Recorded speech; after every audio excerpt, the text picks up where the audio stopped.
Hello, welcome to the episode of Thinking Goose Says. It's time to bring out the handhelds because today we're talking about Fire Emblem Awakening.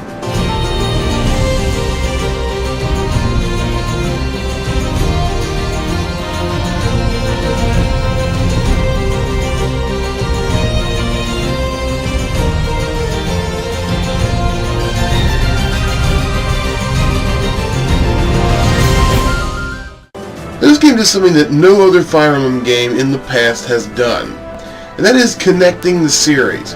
Over the course of the lore you find in this game, it actually connects to every other Fire Emblem game that has ever existed, showing that they all take place on the same planet, but different continents.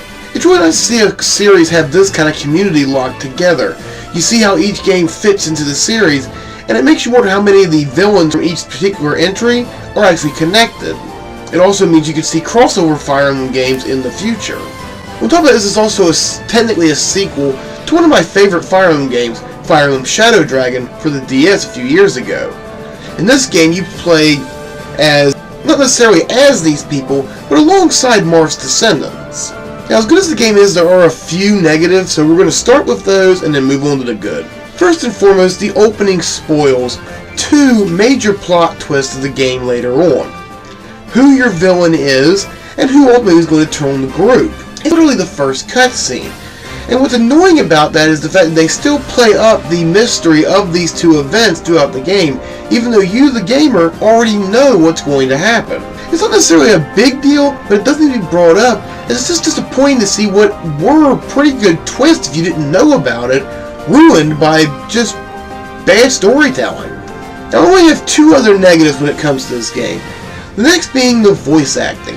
Now, in cutscenes, the voices match up to the characters very well.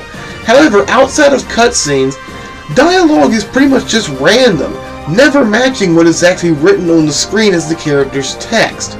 It almost felt like they were wasting their money in recording these lines, as if you're not going to have the person read the script, why bother paying them to record in the first place? It felt like a major step back from other Fire Emblem games that have had voice acting. If you're not going to be able to do it outside a cutscene, don't. Those games were smart enough not to do that. This one just wasn't. And my final complaint, which again, this is more of a nitpick, is the character creator. You see, you play as the Avatar. It's a character who doesn't really have a backstory in the world. He is the framing device. He is essentially you. So you're allowed to create this character. However, there's not a whole lot of options when it comes to this character creator. Now, granted, this was the first character creator in the Fire Emblem series. However, character creators are not new by now. If you don't know how to make it, don't try. Or hire someone who does. Hopefully this will be a lot more beefed up in the next installment. Now, on to the positive side. The gameplay is just as fun as it's always been in Fire Emblem. They changed very little, and what they did change actually added to the gameplay. This being the team-up system, or pair-up system, in which two characters are actually standing on the same tile. And now, yes, they don't both actually fight at the same time, except for certain circumstances. It's much better than the rescue screen from previous titles. Another big win for this game is its story overall. The two reveals they give away aside, the gameplay does have an excellent story that does keep you guessing until the end. You, the gamer, don't know what exactly is going to happen at the end of the story. Whereas in most Fire Emblem games, you can pretty much call it right when it's going to happen.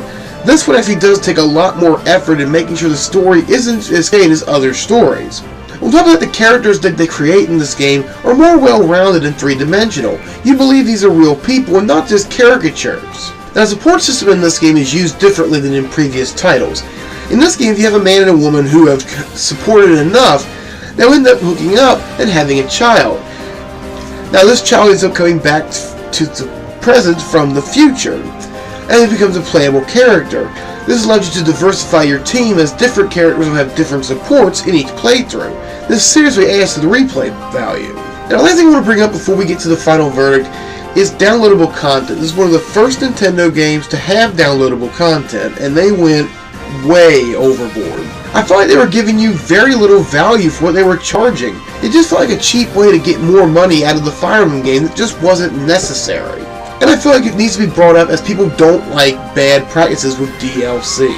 That said, the game has a lot of upsides I have not mentioned, and some of the DLC they have is definitely worth the money.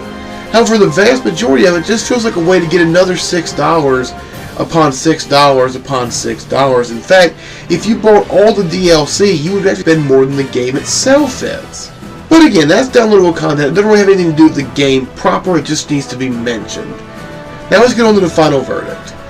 Overall, Fire Emblem Awakening earns a 4.5 out of 5. In all honesty, if it polishes up a few things, the bad voice acting and the character creator, we could be looking at a 5 out of 5 next time. Fire Emblem as a series has definitely improved over the years, and it's nice to see that it keeps getting better. Now, until next time, my name is Vega Goose saying thank you very much for watching, and I'll see you next time.